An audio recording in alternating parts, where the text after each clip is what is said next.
Hi everyone, happy Wednesday afternoon. Welcome to your geography lesson. Let me just share the screen. So it's the 27th of January 2021, and today we're going to continue learning about what makes each country in the UK special. So last week we talked a little bit about England and Scotland, and today we're going to talk about the other two countries in the UK, which I'm not going to spoil it for you and ruin the quiz. So we're going to start with our just checking. So you can pause the video after I ask each question, and you can choose if you want to record your answer on a piece of paper, if you want to share it with a learning partner in the room, maybe a parent or an adult or an older sibling, or you might just want to just tell it to the screen. So from last week, true or false, which country is not in the UK, not in the United Kingdom? Is it England, Wales, Canada, Scotland, or Northern Ireland? Pause the screen, have a little guess. That's right, it would be Canada is not in the UK. Okay, so from our last unit, someone who lives on and runs the farm is called so what's the person's job who lives on the farm and runs it? And press pause just to find out. Make your guess. Lovely, so someone who lives on and runs the farm is called the farmer. From last term, so again, talking about farms, what is the name of a farm that produces meat? So last week we talked about farms that produce dairy. What is the kind of farm that produces meat? Is it a livestock farm or a dairy farm? So press pause, have a little think. And that's right, it is a livestock farm. Livestock are animals, things that were alive. And from last year, a house for chickens is called a chicken coop. So true or false? House for chickens is called a chicken coop. Fantastic. It is a chicken coop. That is true. All right. So our big question that we've been exploring is where do you live and what is special about the place that you live? So just as an introduction with talking partners or not talking, if you have a talking partner at home, that's great. If not, see if you can point to the screen or write down, draw a quick picture of the map and see if you can label where the countries are. So remember, we have 4 countries in the United Kingdom. Do you remember which country is up here at the top? That's right, it is Scotland. How about down here, the biggest country in the United Kingdom? England. Do you remember the little country over here that has so much coastline? That's right, it's Wales with all of its castles. And up here, remember, down here is Ireland. So what would this bit be up here? Northern Ireland. Fantastic, you're starting to get there. I'll just show you a quick picture. Did you get them all right? And remembering that special star, what is that special star for on a map? Right, it's an important city. So these are the capital cities. So in Scotland, the capital city is Edinburgh. In England, you know that one, London. Yep, in Wales, it's Cardiff. And in Northern Ireland, it's Belfast. Super. So even though England, Scotland, Wales, and Northern Ireland all belong to the United Kingdom, they all have their own features and characteristics. This is what we talked about last week. So I'm just going to review it. We watched those lovely videos for it, but I'm just going to review it so that we can just remember a little bit about England and Scotland. So we said England is the biggest country in the UK. Most of the landscape in England is fairly flat, but there are lots of hills and even mountains in the north of England. England is famous for its beautiful countryside, and we can see that all over England, but even in the Berkshires, we can see some really beautiful countryside, especially in the Berkshires, I should say. England is where the royal family of the United Kingdom live. And looking at this picture, can you pause the screen and name any of those members of the royal family? We talked about them last week, and most of you drew some beautiful pictures of them. That's right, there's the Queen. You might recognize Prince Philip and some of the other princes as well. Scotland. So Scotland has lots of mountains. There are also hundreds of small islands off the Scottish coast. Scotland is famous for its lakes that are known as lochs. One of the most famous lochs is Loch Ness, where it's rumored that a mysterious sea monster lives. We were learning about that last week. Scotland is also famous for its kilts, bagpipes, and tartans. Each important family, called clans in Scotland, traditionally has their own tartan pattern, and you drew me some beautiful pictures of that as well. Wales. So today we're going to be talking about Wales and Cardiff. Wales and Cardiff. and sorry, as well, Belfast in Ireland. So Wales is also a mountainous country, so lots of mountains. The highest mountain in Wales is called Snowdon. Many people go to Wales to climb this mountain every year. I have a funny story for you about Snowdon. I tried to take a trip, well, we took a trip to Snowdon one year with Stevie because dogs like to be outside. And when we took that trip, Stevie, we were told that you didn't have to have your dog on a lead because they could go up the mountain by themselves. Now you can see in that picture, that's a very rocky hillside to be climbing up mountainside. So I got a little bit nervous and I tried to put Stevie back on her lead, but Stevie spotted some lovely livestock, some lovely animals grazing in one of the fields beside the mountain.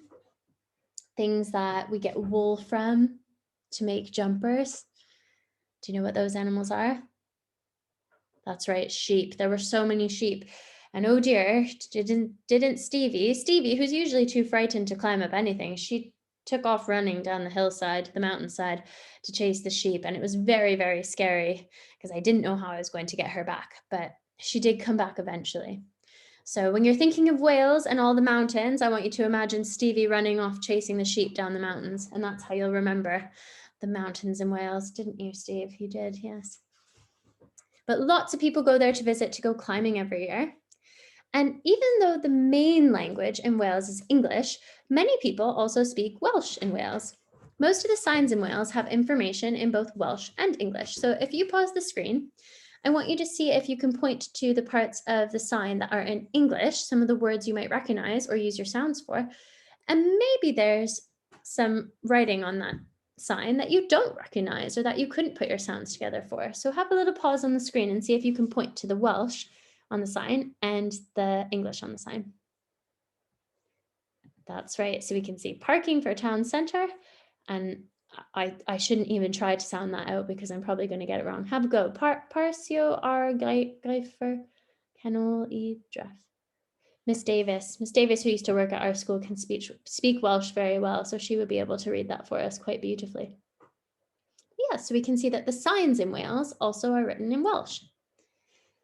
So Wales is known for its mountains, its beautiful castles, and we said it has lovely seaside. So remember, if you're thinking of what's in Wales, imagine Stevie running down the mountainside and then going to the sea and splashing in the sea. So Northern Ireland. In the past, the whole of Ireland was part of the United Kingdom. However, Ireland wanted to be its own country. A war followed, and it was decided that most of Ireland would be independent. So that means they're not part of the United Kingdom, not part of England. Not part of the United Kingdom. But the northern part of the island would still belong to the UK. So some people in Northern Ireland still want to be a part of Ireland instead of the UK. So it can cause some problems and a bit of fighting as well, still. But Northern Ireland is part of the UK. Right. One of the most famous sites in Northern Ireland is the Giant's Causeway. And this beautiful picture is the Giant's Causeway. What can you see in the picture? Pause the screen and describe what you see.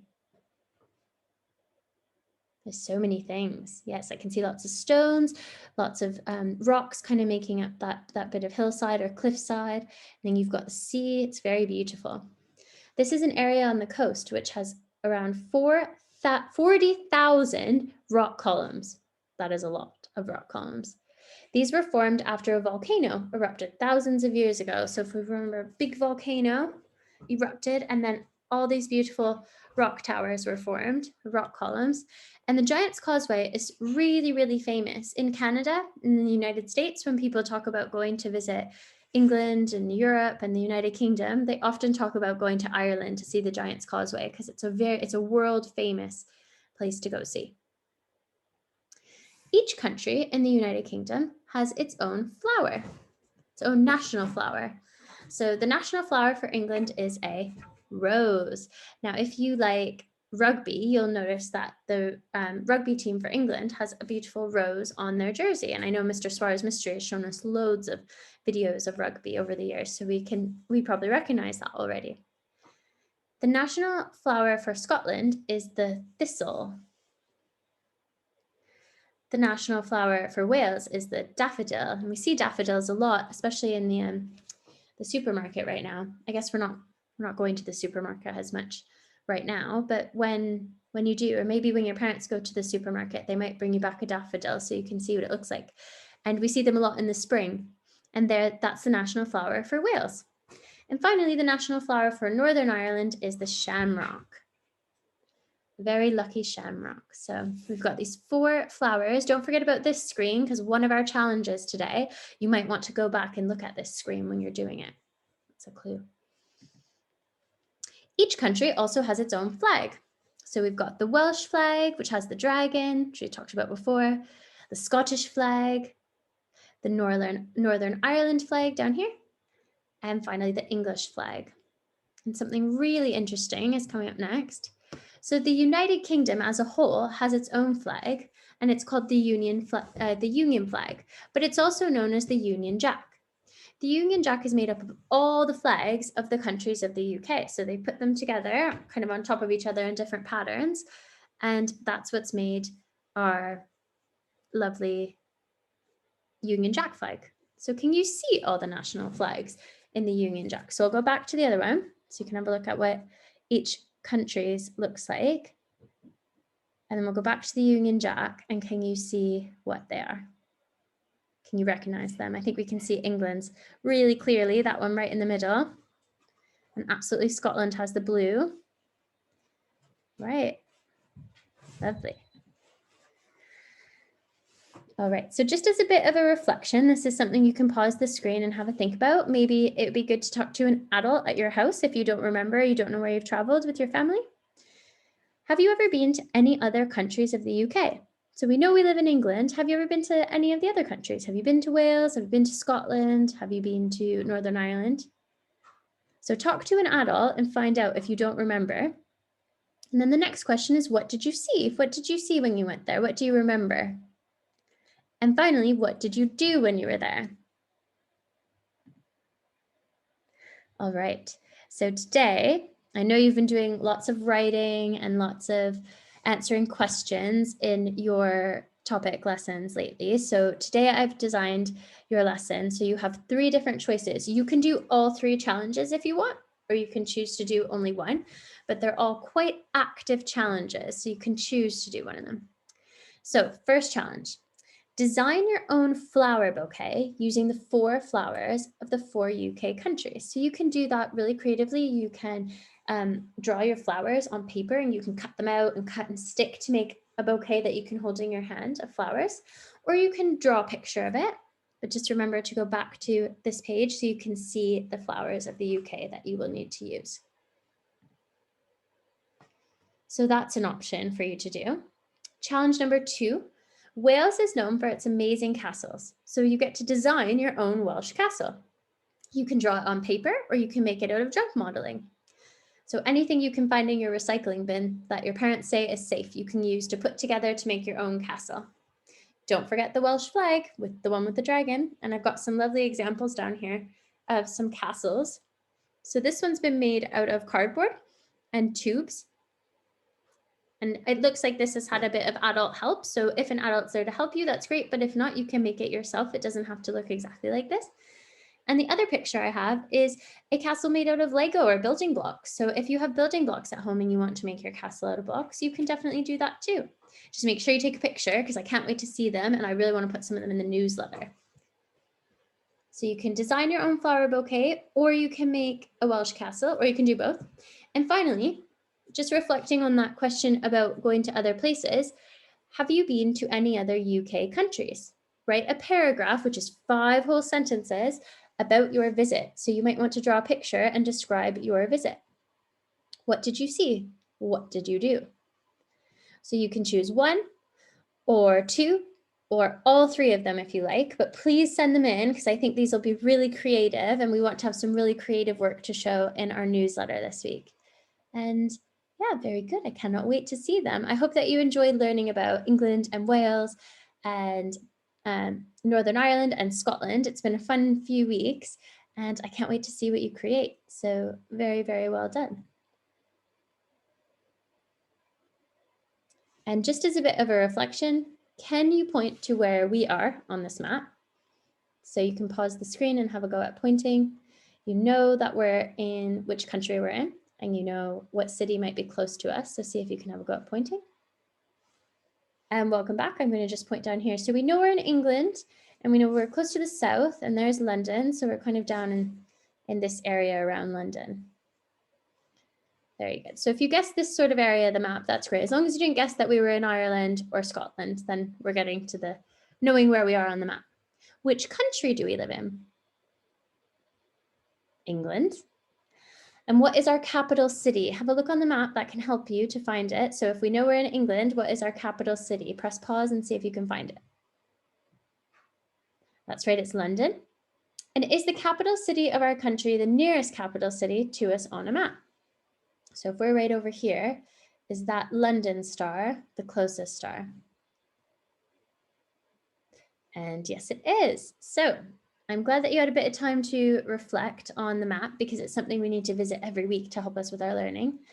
And I hope that you have a great time with your challenges today. You can be really creative, you can be really fun with them.